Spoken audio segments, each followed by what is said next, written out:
when the Did Byzantines you say took over brothel? again. Did you say Yes, I did brothel? say that. I did say brothel, yes. So it's really nice to see you, and we wanted to talk to you because you're a historian. You're very familiar what's going on in that part of the world right now with some of the controversies with the masjid that was open, Masjid Sophia. Can you bring us up to speed on what's going on over there?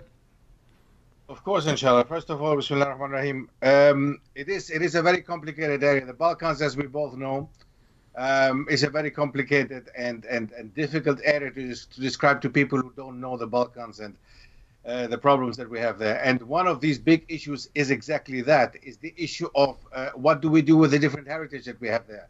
Now, from the side of the Greeks having Ottoman and Islamic heritage, and from the side of the Turks having a lot of Byzantine and Greek Orthodox heritage. Now, under this one, obviously, falls the Hagia Sophia. And the Hagia Sophia, indeed, was and still is a very important cathedral in the eyes of the Greeks, especially. Because the biggest issue here is it's not necessarily just a religious aspect. The aspect is very ethnic, very political, actually, and rather, I would say, political than it is religious. Religion is just a secondary issue. It's not really necessarily something that I would say, especially from the side of the Greeks, is more, they have lost the pride rather because of the Greek Orthodox Cathedral than the Christian Cathedral. For them, it is more something ethnic than religious. Whereas for the Muslims, they take it, and I have to laugh every time when I read the comments, they really don't understand the mindset of the Greeks and of the Russians, for example, that it is rather an ethnic thing, a political thing. It's politicized.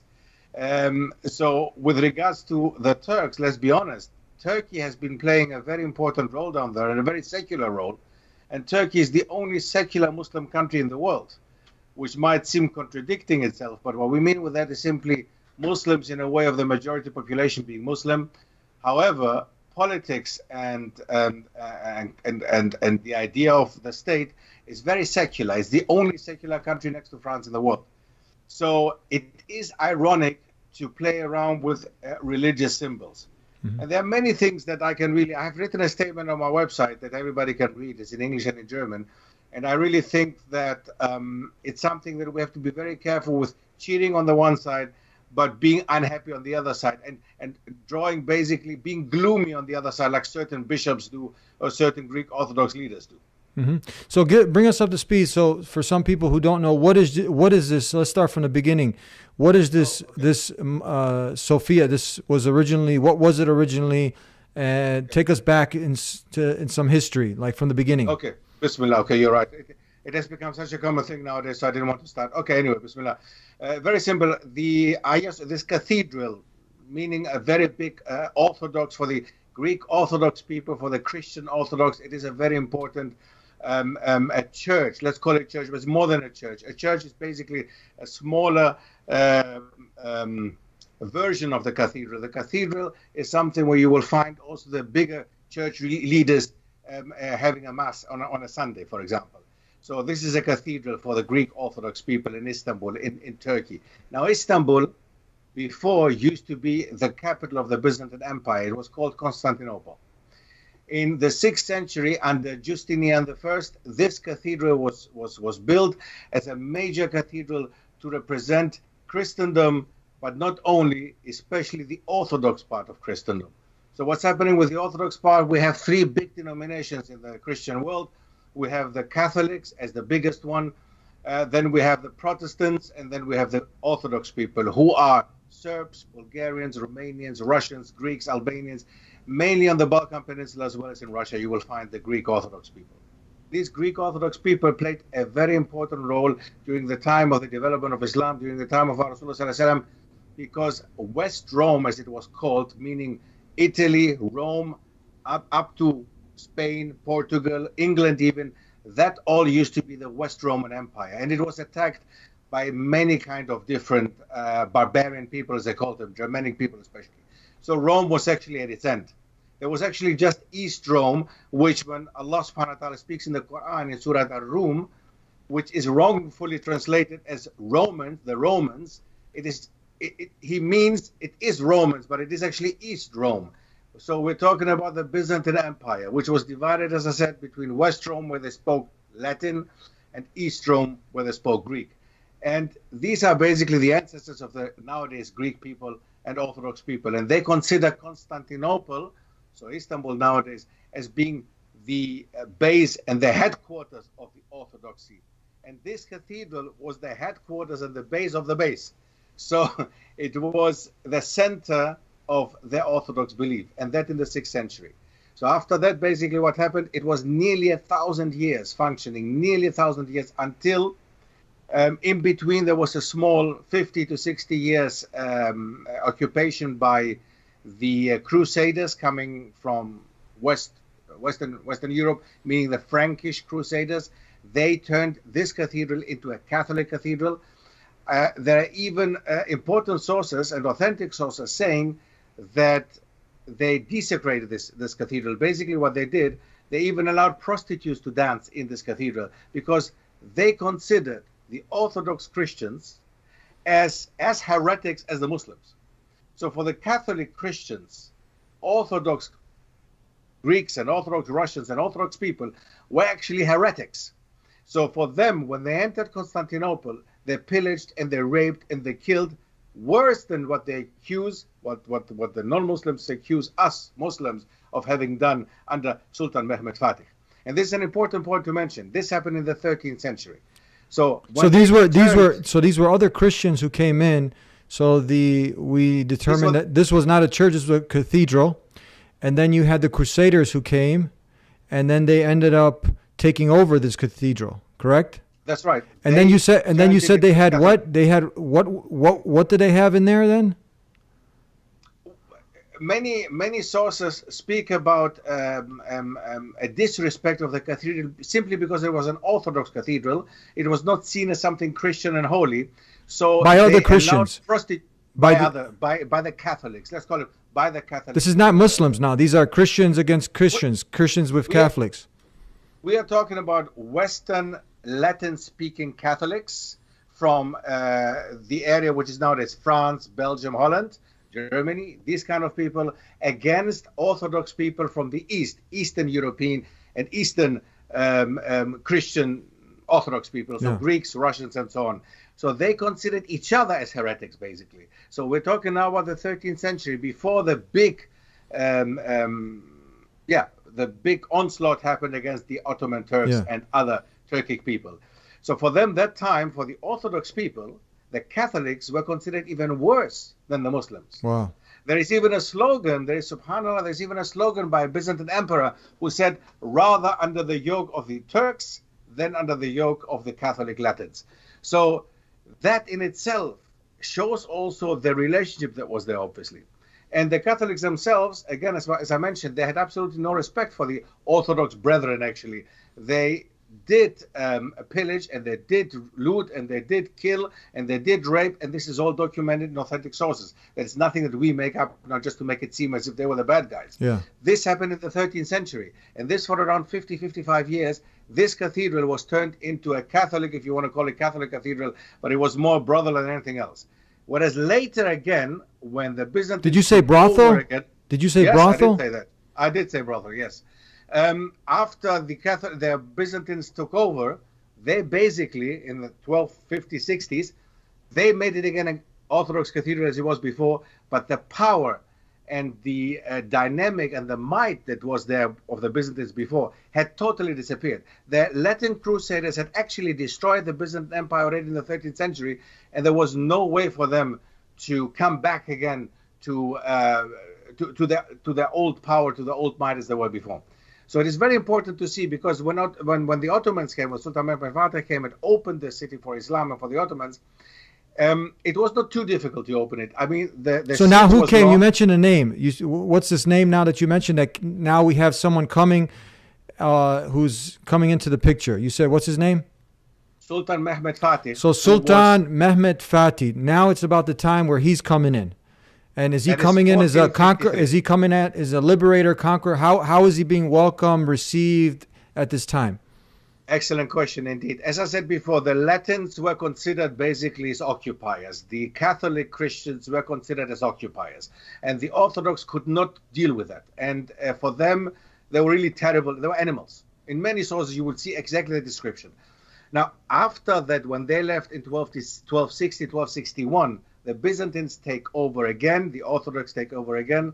But exactly 200 years later, in 1453, this Sultan, the one I mentioned before, Sultan Mehmed II, who was given the title Al-Fatih because he was the opener, and we should not forget that in the Quran, Surat Al-Fatiha means the opening chapter of the Quran. It is not the conquering chapter of the Quran. It is not, it's not a specific other title, but opening. It's extremely important, and I do insist to call him rather the opener than the conqueror, whatever else name. So that was his name, the opener.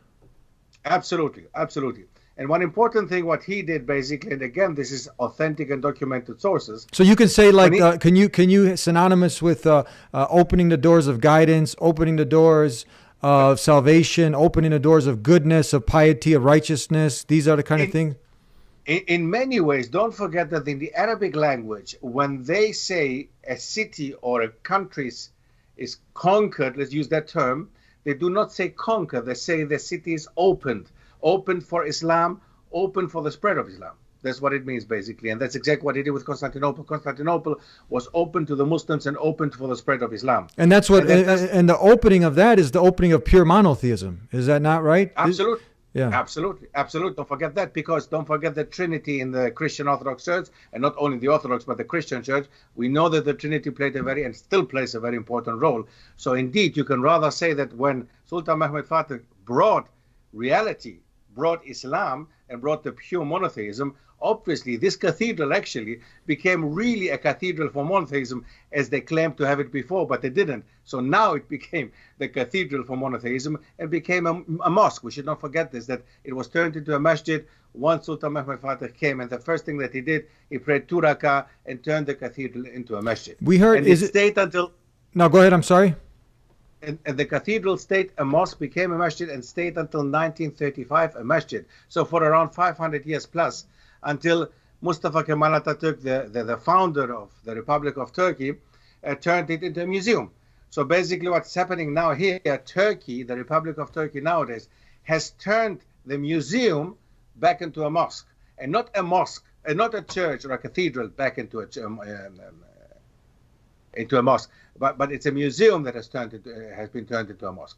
So basically, we have to look at these things. These are important details, I find, because we need to be clear with our language here, the way we use our language. So Muhammad Fatih, Sultan al-Fatih, the opener, we hear some news about him actually buying this land, buying this. Is this true? Okay, look, I have seen these Facebook comments and everything going around. I could not find any evidence. I have looked into that, but I could not find any clear and authentic evidence to really sit down and tell you, yes, 100% is true. I cannot guarantee that this is true, that he bought the cathedral.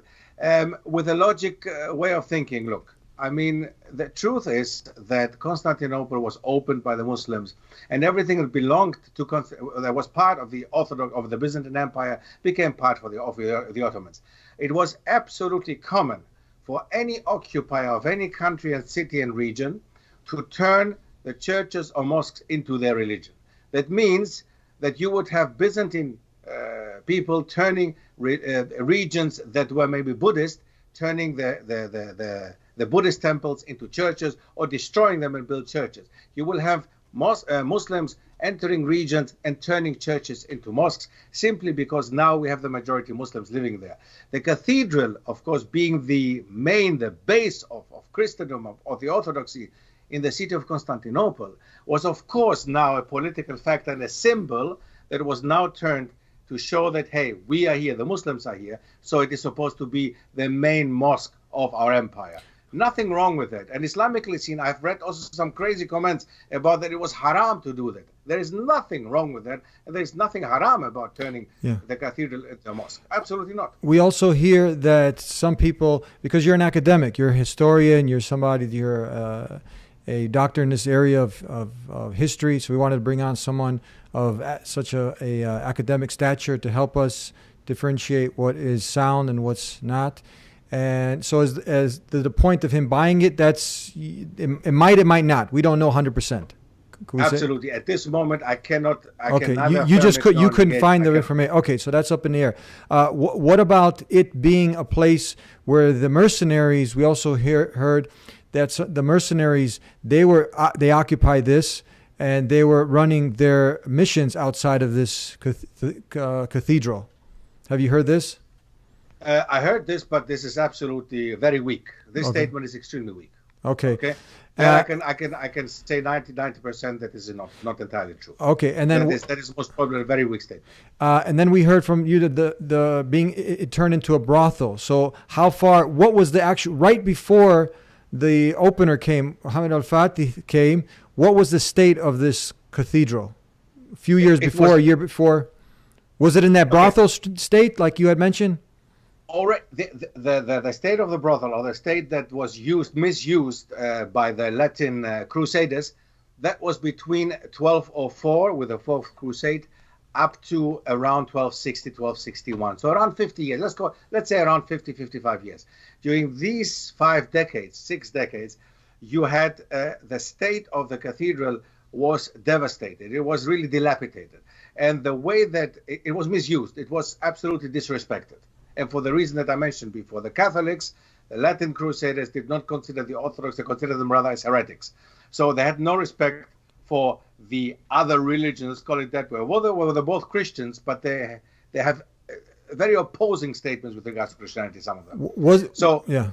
So the state the disrespected state that it was in stayed definitely until 1261, until the middle of the 13th century. When the Byzantines took over, they of course started to put back the original role, to get it to play the role that it used to play before. But because the Byzantine Empire had weakened so much that there was no money in the treasury, there was absolutely nothing that they can do. It was in a very sad state when actually Sultan Mehmed Fatih took over. It was not the glorious cathedral as it used to be before the 13th century. It was definitely not the way that it used to be 200 years before. Definitely not. And the Byzantine Empire was at its end. There was absolutely nothing that these people could do anymore. They had basically what was keeping the Muslims out of Constantinople for around 200 years, still after the Latin conquest. What was keeping them out was simply because they themselves had issues in the Muslim world. The Ottomans were fighting, for example, with Asian Mongols. So the Mongols were very strong in the 13th century. So they had issues in Asia themselves, and they could not be busy with Istanbul and with Europe. So that's why it kept them out for such a long time. They could not conquer, or they did not want to. They didn't have time to invest and money to invest to go and open Constantinople, which happened then in the 15th century. So we're trying to paint a picture to see how was it like, Sure. For instance, if you have the functioning Kaaba in Mecca, where you have millions of people coming from all over. Okay, that's one state. Where was it like cobwebs and run down? You said dilapidated in that state, or the first state where you have it's busy, it's working, it's functioning, or is it a totally different picture where it's cobwebs, there's nobody there, it's run down? How can we? What kind of picture can we form in our head? Okay, yes.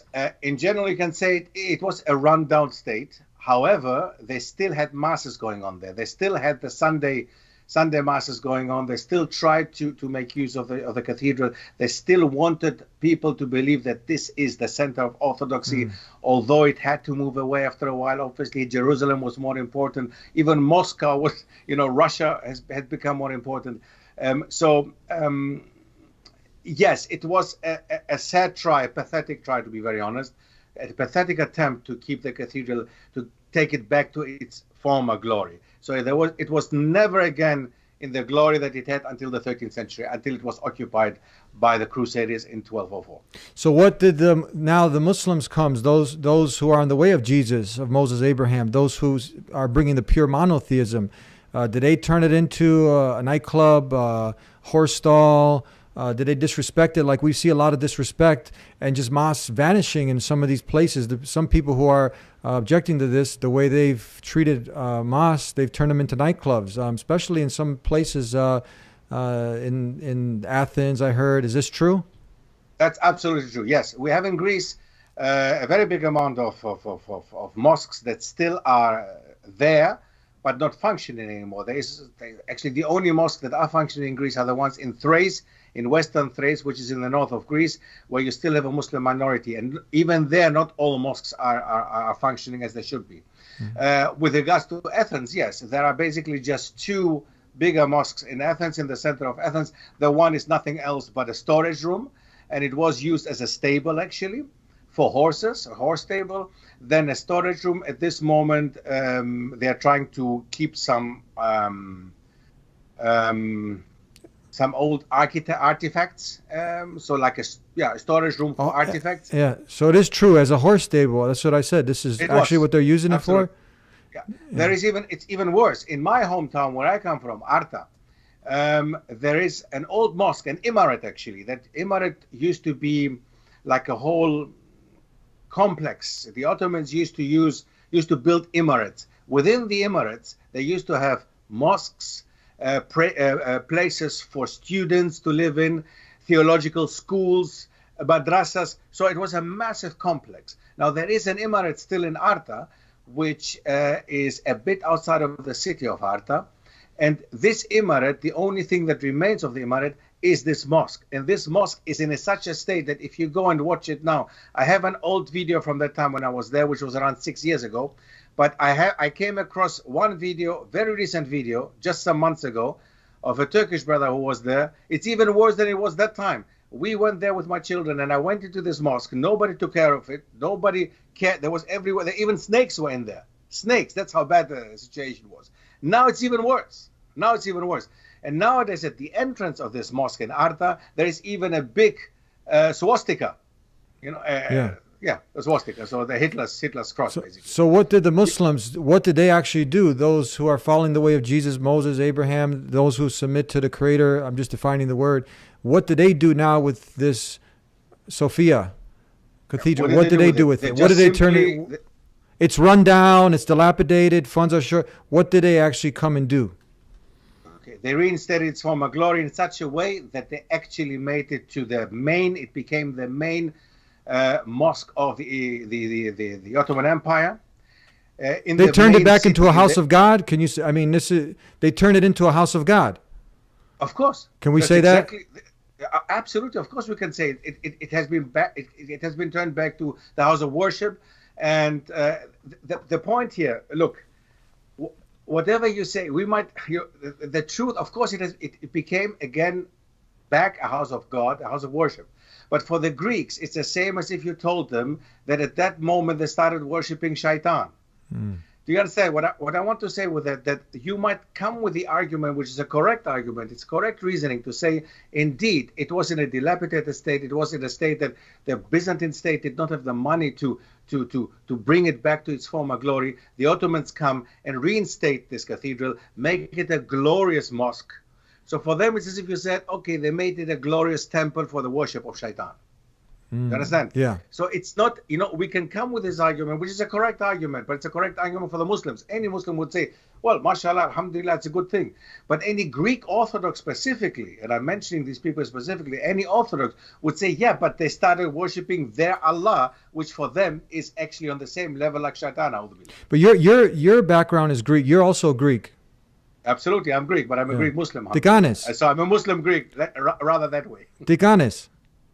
Alhamdulillah. Yeah.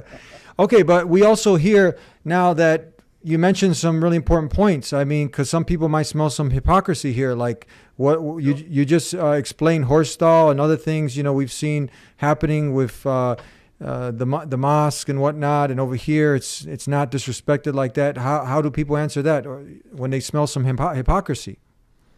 Well, yeah, of course, some will say, what is this guy saying, actually? He's taking it from he's a traitor anyway. I've been called a traitor from... No. I'm not talking about you. No, I'm not talking about you. I'm talking about those who from Athens or other places that have like for instance, I'll give you an example. We know that in Bosnia, you have so many mosques that were destroyed by these Chetniks, and it's sad to say. I mean, we don't label all Serbs Chetniks or disrespect the whole Serbian nation. No, we don't do that. But people come in all different shapes, sizes, colors, and everything. But you have those crusaders, those Christians, Chetniks, extreme radicals, who are just slaughtering and killing and raping and whatnot. And many were destroying the mosques all over the place. But statistically, if you look at the data, the churches were safe. The churches were protected. They were preserved, right? Because this is what our deen, this is what Islam teaches us. So that's what I'm saying. Someone who is destroying all of the different mosques and everything, and now that is the hypocrisy that people are talking about, for people to come out. I understand what you're saying. Yeah. MashaAllah. Okay. Now I fully understand what you're saying. No, there is no hypocrisy at all in it, because we have to look into what has Turkey, although we have to be very clear here. We cannot just play one side and not look at the other side. Yeah, we have to make very clear here. As Muslims, of course, we see that Islam teaches you not to destroy churches, teaches you not to destroy synagogues. In the contrary, actually, the Ahl al-Kitab, the people of the book, the Jews and the Christians, have full right to live in an Islamic state, and we have proven it with our history. If you go back to Al-Andalus, if you go back to the Balkans, if you go back to many countries in Europe, you have clear evidence and clear proof that Jews and Christians not only lived harmoniously, but had a golden age, especially the Jews. When the Jews had to flee Al-Andalus in 1492, where did they go to? To the other side, to the Ottomans. They went to Istanbul, Constantinople, where they were invited by Sultan Bayezid II at that time. So they went to the other Muslim pole, and some of them went to North Africa, again, Muslim land. So the Jews knew, and the ones who are scholarly aware of our history, they know nowadays that just under Muslims they were thriving, not under the Christians, no way under the Christians.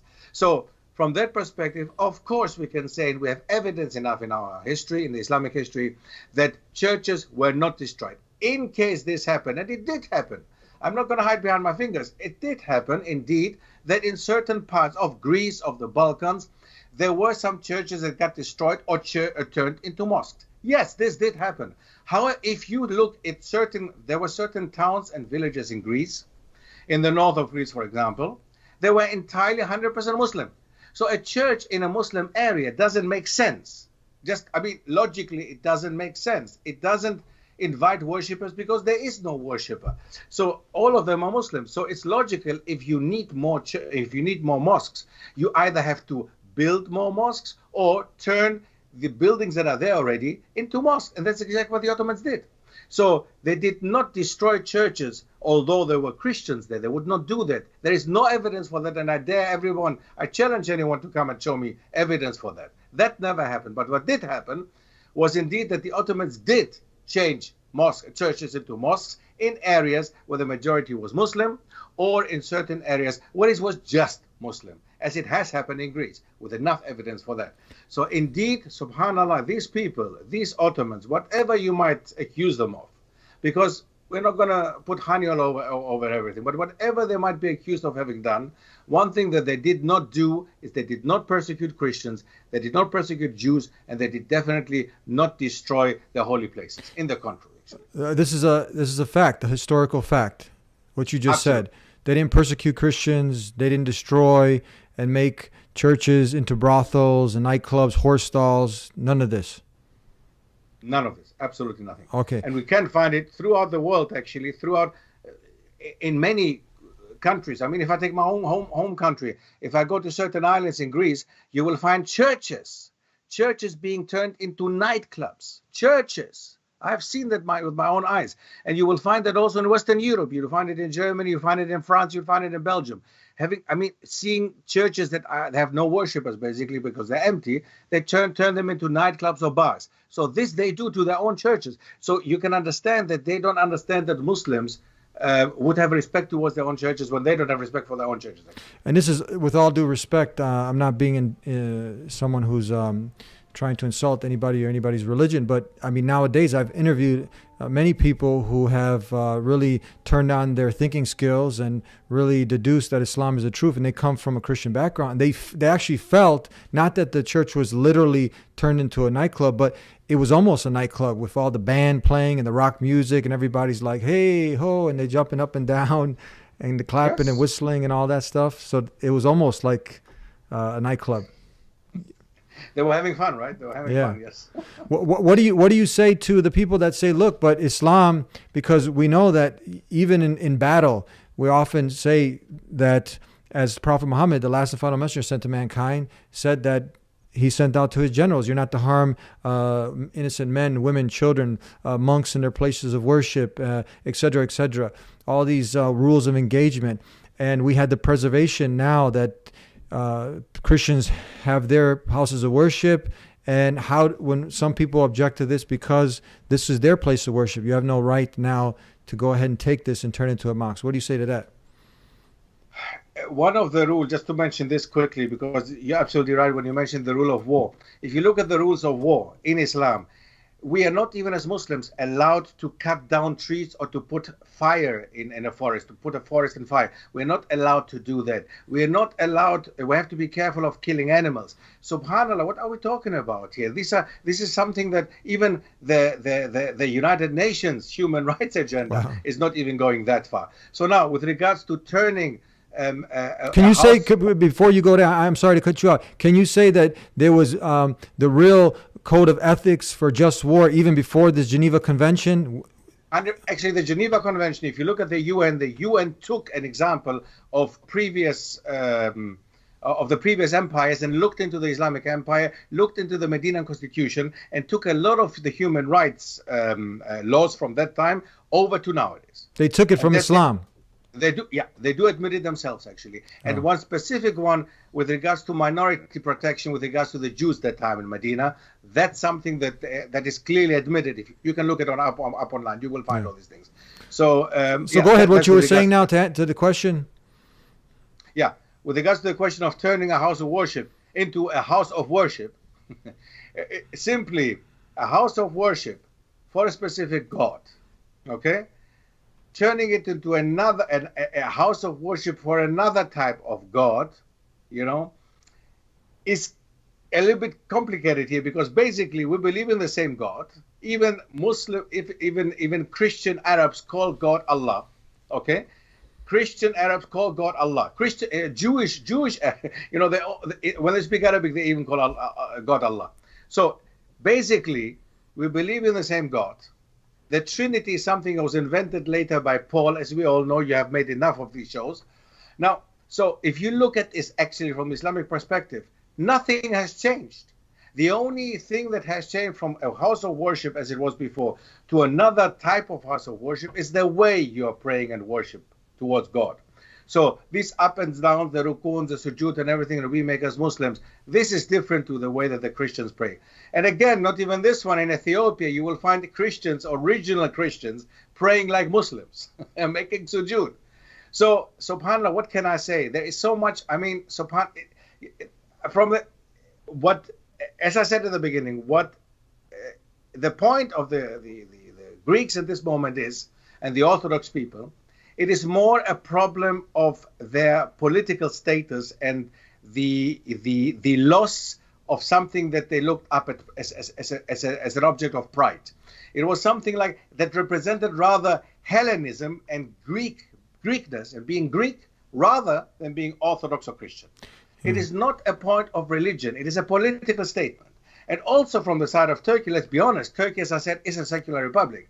The Turkish Republic, again, just because of the new president, of course, but in general, the Turkish Republic is a secular republic. And what they did there was actually, it's a political statement. They're making a statement. They're saying, okay, listen, we want Islam to be represented by this cathedral. There's nothing wrong with it. It's a sovereign state. Turkey can do what they want to do with their own. There's nothing wrong with it. Yeah. So there's some ambiguity, but we don't know.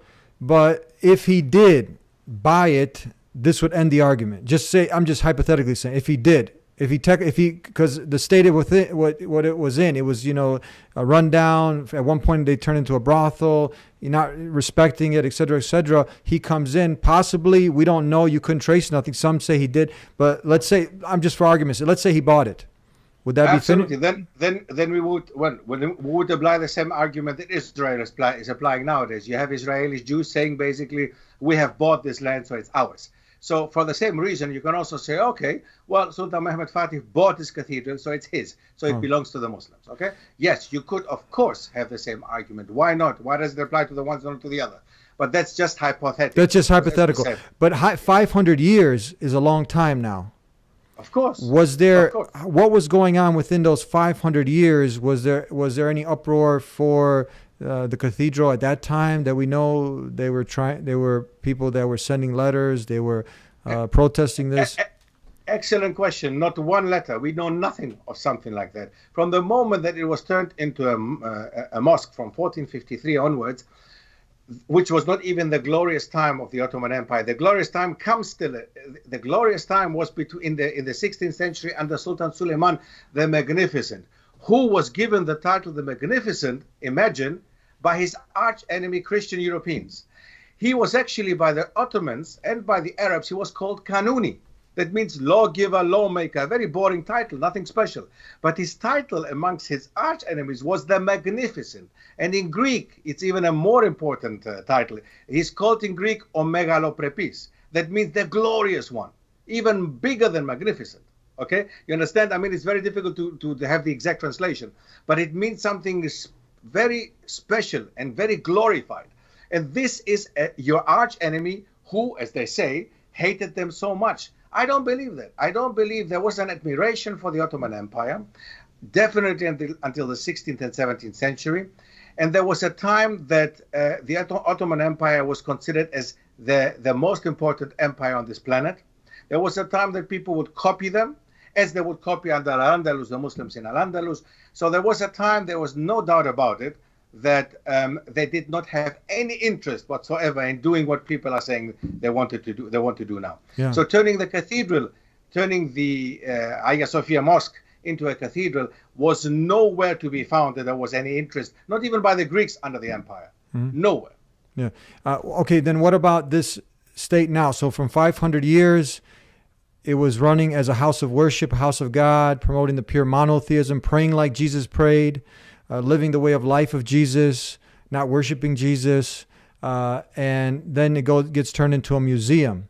Talk to us about that now. So that happened for what, 50 years?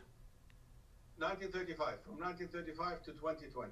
Calculate how much is that? Yeah. 70 years, isn't it? 70 years. Okay, yeah. So for 70 years now, it was turned into a museum.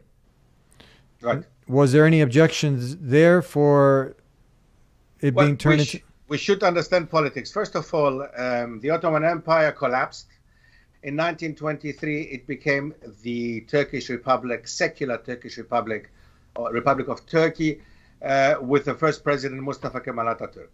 Now, this Mustafa Kemal Atatürk had no interest in Islam. He even killed a lot of ulama and scholars.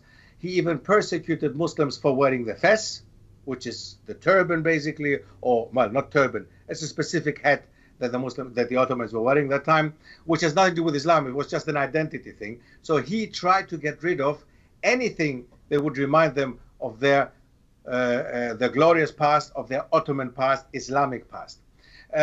Arabic was even forbidden. The adhan for a while was made in Turkish. I mean, what else can I say? The main language, I mean, what they had to learn at school was not Arabic, but rather French. The Republic was built on the idea of the French law, which that time France was like USA nowadays, the United States. So it was a superpower. So basically, they were copying anything that came from Europe. Their appearance, their dressing, their speaking, everything. Everything was like the Europeans. And they wanted to clearly be seen as Europeans.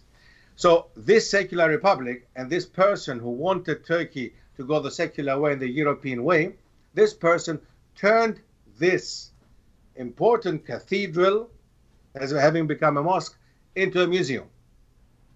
And I must say it is not necessarily something that we should look at it as a bad thing. However, the intention is very important, and just Allah knows his intention. But we have to look into what this state had become. The Ottoman Empire was dead, didn't exist anymore. There was a Turkey, a republic, which was secular, in many ways even anti-Islamic, I would say. The hijab was forbidden, and many things that came after it, even worse. So now, this state turns the the important masjid of the empire into a museum. It could be a good thing because now they're showing, listen, we want both religions, Christianity, the Orthodox religion, and Islam, to be basically admired and be viewed by the tourists who come in here. And whatever it could be, it's a touristic place.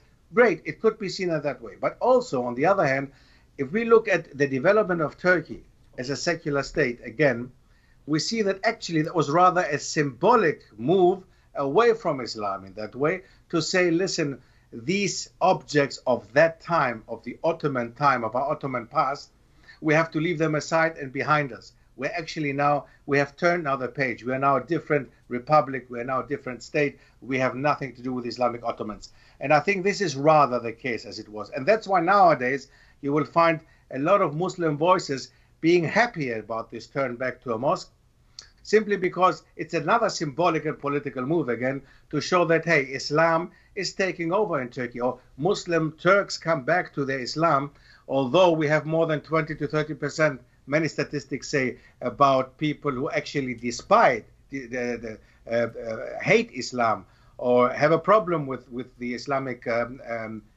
way of life. So this is going to be, it's a big issue in Turkey at the moment. It's not something that will disappear.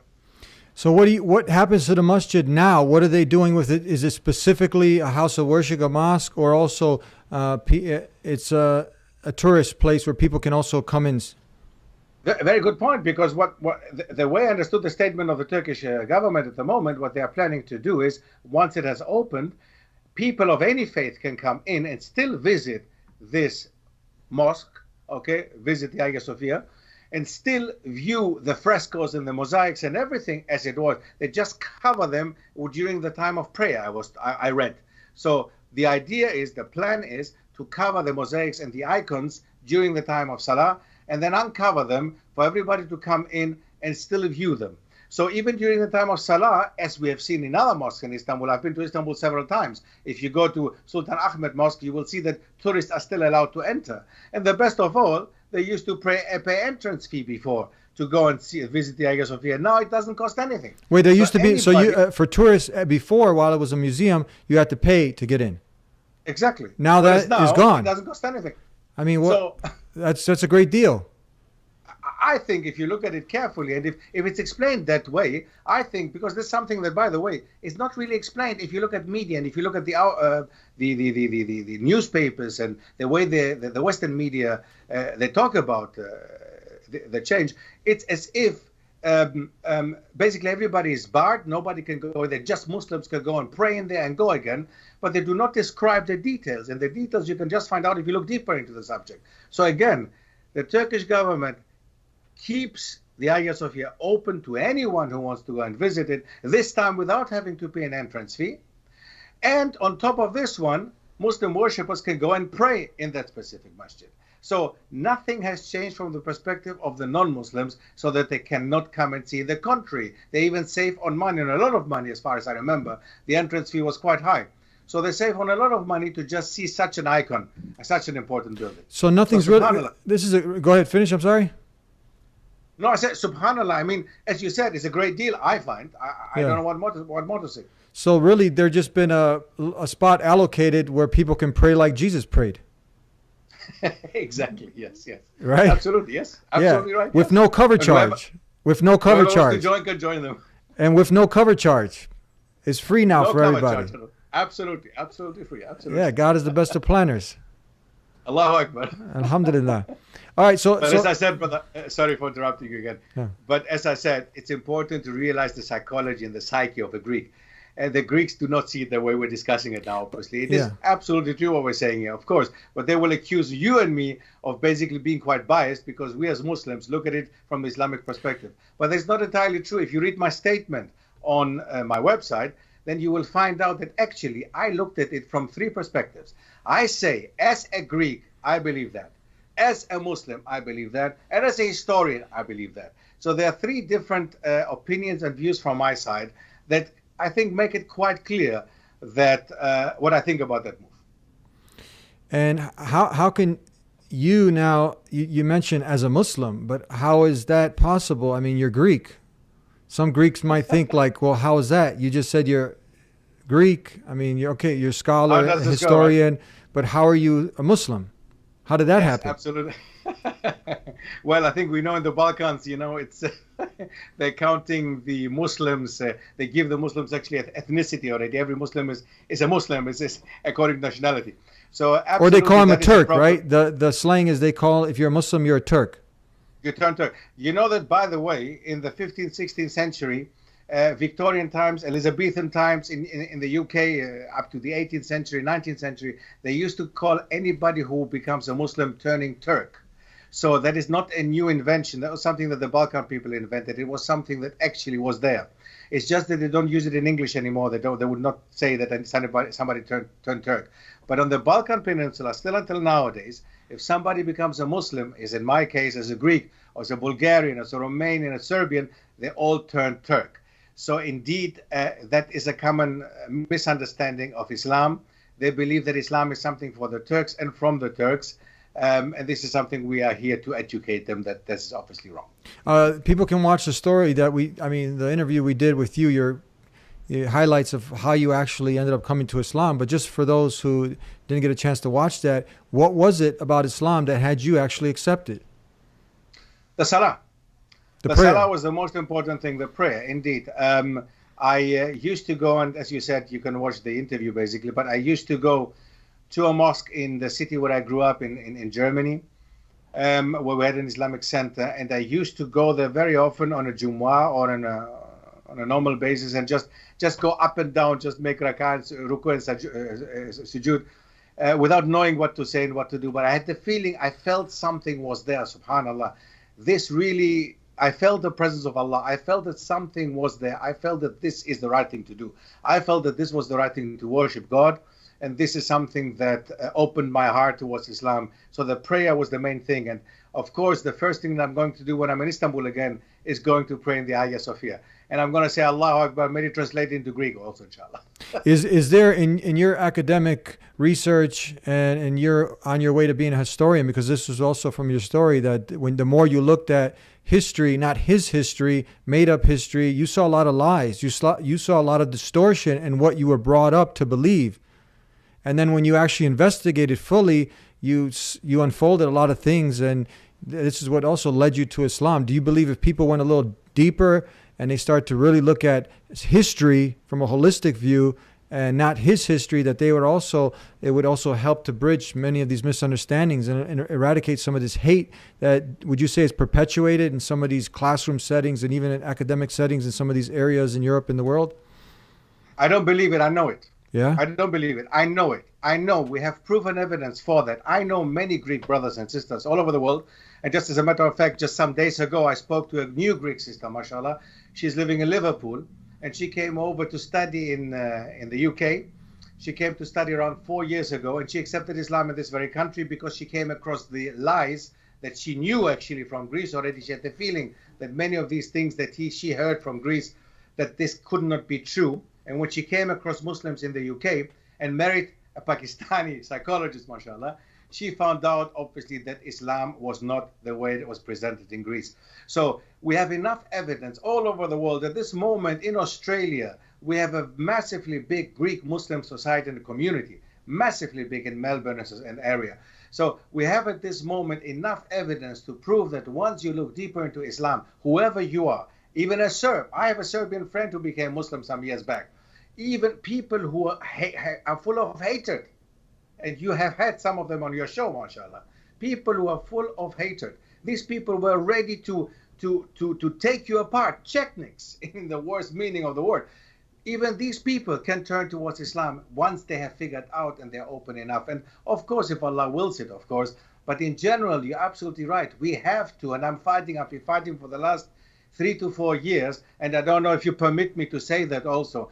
I've written a book last year, actually, The Islamic History of Europe. And I had the chance when we met in London to introduce it to you, but we didn't have a chance to show you a real copy. Now I have a real copy. I'm still waiting for the book, yes.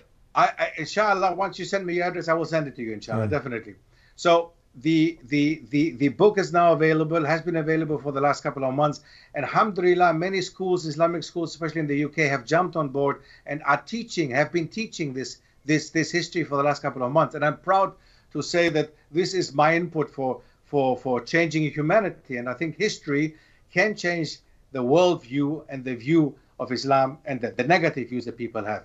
So I believe that through education, we can really do a lot of changes, inshallah. Just a couple more things. I find it ironic that some of the people who have this hate in their heart, if you look at their lineage and if you do one of these, DNA tests, is it true? I've heard you talk about this in some of your lectures, that when you had, for instance, one example I believe you get, is it Orhan? This is the son of Osman? Orhan is the son of Osman. That's right. Yeah, and then other of the sultans, the leaders at the time, they married some Serbian, some Greek women. Orhan was married to 2 Byzantine princesses, and one of them gave them the next coming sons, Murad and so on. Sultan Murad. They were. So repeat that again. So Sultan Orhan. Orhan was married to 2 Byzantine princesses. And that means Byzantine princesses. They're what? They're Greek, Serbian. What are they? Yeah, Greek. Greek. Some, but he actually some. One of the two. Go ahead. Sorry, one of the two gave them the next coming sultan, who was Murad. And after Murad, all the others coming, many of them had Greek mothers. Sultan Mehmed Fatih, one of the strongest languages that he had, next to Turkish and Arabic, was Greek, because his mother was Greek. So, Sultan Mehmed Fatih was Greek, actually. His mother was Greek. Sultan Mehmed Fatih, the opener, he was Greek. The opener of Constantinople, his mother was Greek. Yeah. Okay? Do they know this? Do the Greeks know this? Let's not put it that way, because you will have a lot of Turks coming to your channel and saying, what are you guys saying there? Okay, so his mother, Sultan Mehmed Fatih's mother, was Greek, as many other sultans' mothers were Greek. So there is nothing wrong with it. Roxelana was Ruthenian. She came from Russia. Okay, so Sultan Suleiman's beloved wife, Roxelana, who gave him again the upcoming sultans, was Russian. What about Serbian? You had some Serbian women. There is also Serbian. I cannot give you the exact person now, but I know that there has also been Serbian blood in there. Absolutely. There is, as far as I remember, if I look at the lineage from Orhan onwards, I don't really remember a lot of Turkic women who gave birth to sultans. Most of them were Balkan, or, as I said, Russian. Roxelana was Russian, Albanian, and so on. So there is very little Turkic blood, actually. It's just from the side of the man, basically, of the sultan. And that's historically, this is accurate. This is something that people can go check up, and this shouldn't be a dividing factor. Whoever wants to can check this. Absolutely. And because Islam transcends the nationalism. I mean, Islam is a universal way of life that gets rid of the racism and brings humanity together for the worship of the one and only one God, to be morally upright and to prepare to meet your Creator. No matter if you're Greek, white, black, doesn't matter. Absolutely. That's a very important point. And if we look at so many movements, if you look at North America or South America, for example, if you look at brothers accepting Islam in Brazil, for example, I was just recently quite actively busy with the issue of Brazil. You look at Afro-Brazilians come en masse to Islam nowadays, simply because they have discovered that the ancestors, a third of the slaves of that time, of the African slaves, were actually Muslims. And you see that absolutely Islam transcends any kind of national, ethnic, color borders. I mean, the solution indeed to racism in the world is without a doubt the practice of Islam. Now of course there are people who would say, yeah, but look at the Muslim countries. Don't you find Arab racist? Don't you find racism also in the Arab world? Yes, you do. I said the practice of Islam. And in many Arab countries and Muslim countries, there is no practice of Islam. Okay, and we have to just look into it. We have to clearly see that Islam has to be practiced fully, and there you can find this practice in families who are mixed marriaged, who will find marriages of mixed couples. You will find different colors, different backgrounds, different cultures and traditions, but all being Muslims. What unites them is being Muslims and being following Islam. So that is a very important point. So for people to get the correct history, where can they get this book? You go into detail in many of these aspects of history. How can people get this new book that you've put together? Very simple. It's my website. It's simply my name, stephkaris.com.